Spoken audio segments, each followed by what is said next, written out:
And for those two back side doors, I had to take those off in order to get the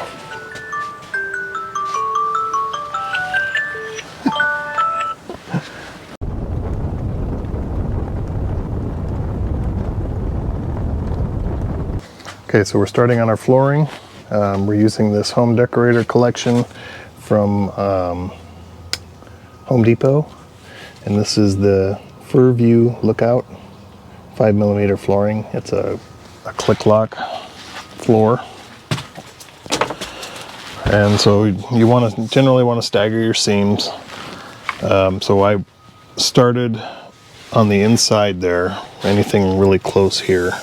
So I took first my big long run, and then in here I cut these little pieces, and same in here I cut these pieces so that everything is level with this one line, which is the front of the shower and runs back to there.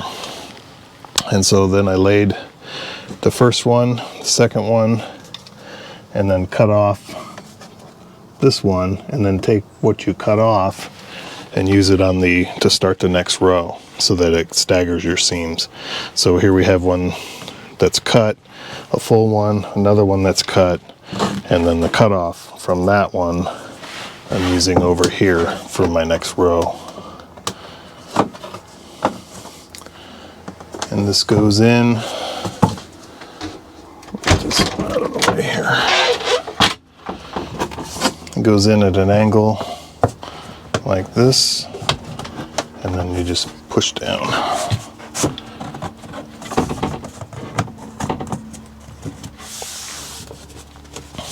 And it should feel flat across there. If it doesn't feel flat or you see a big gap, that means you're not in the groove.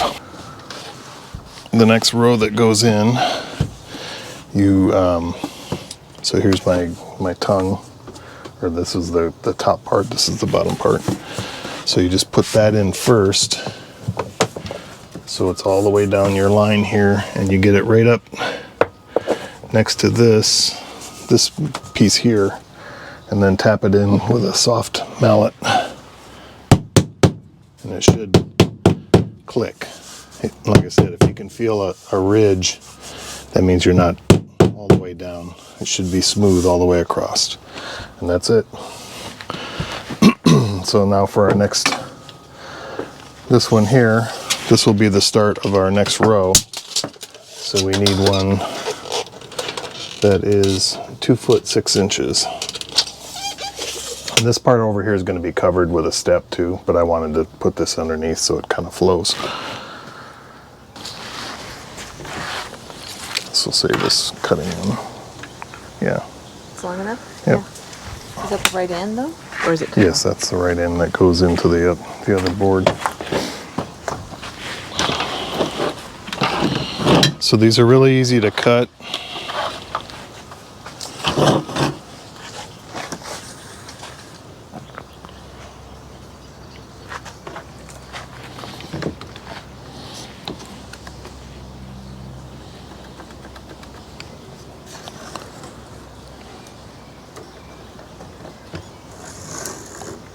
Just use this.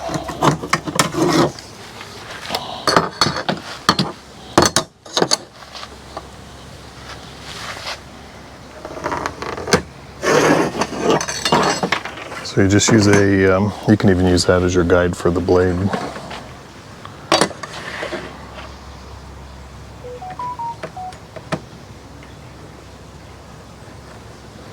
Just score it. And it should break off. I'll do it twice.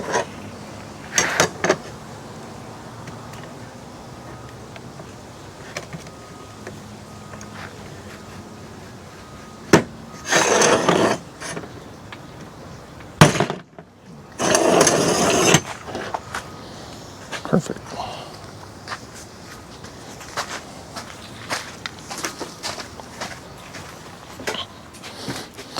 And then, like I said, just tuck it into the previous row, butt it up against this one, and then tap it down.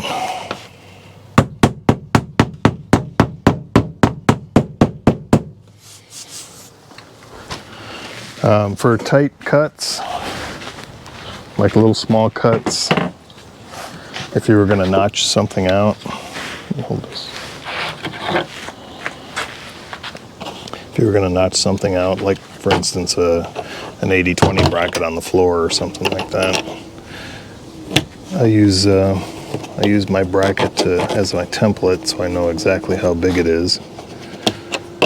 And this is assuming it's in that place on the floor. So I just cut.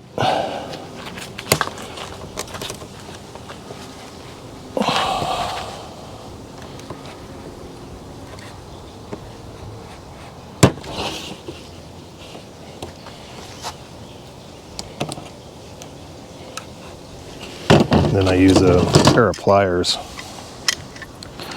to just kind of nibble away at it. It'll break on those scores.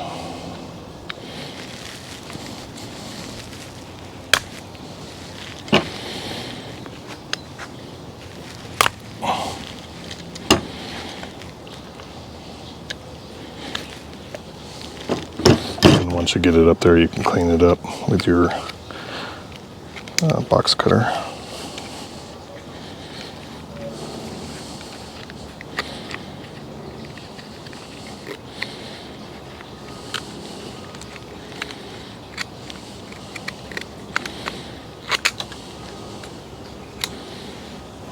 So that would fit around an 80-20 bracket.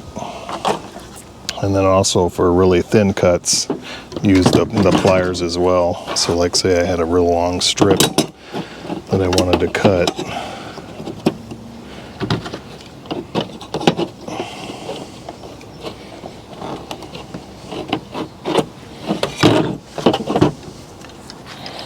You can use the pliers to just kind of put it right on the line and then kind of bend it.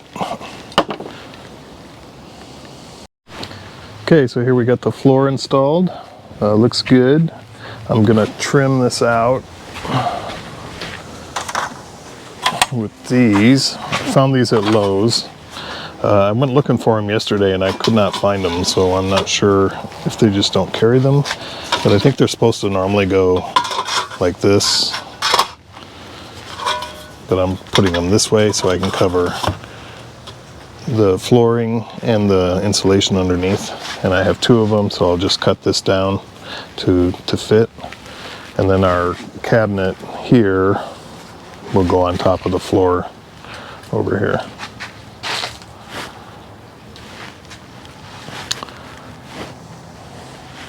Now in the back I had to take the 2 doors off in order to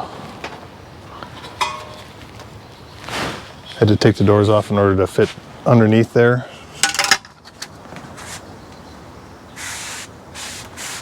But overall it's pretty good. All right, so we made a step here. It's pretty easy to explain. It's just 3/4 inch plywood, and it's pocket hold to the floor. And then I used the flooring material that's in the rest of the van on the surface of this. And then for edging, I just bought some 1 inch, 1/8 inch thick aluminum bar from Home Depot, and then drilled some holes, and then just manually bent it around the edge. So you basically screw it in over here, and then you can start bending it here, screw it in, bend it a little more, screw it in, bend it in, screw it in. This side over here is hiding the Webasto down there, and then this one is just fixed, but I can reach down inside there. And then our Webasto itself pipes out through here. And then over here we have a little short one, and this one is holding our Lagoon table bracket. We also made a platform in the middle here just to make it even with the step, and then just to give it a firm footing there.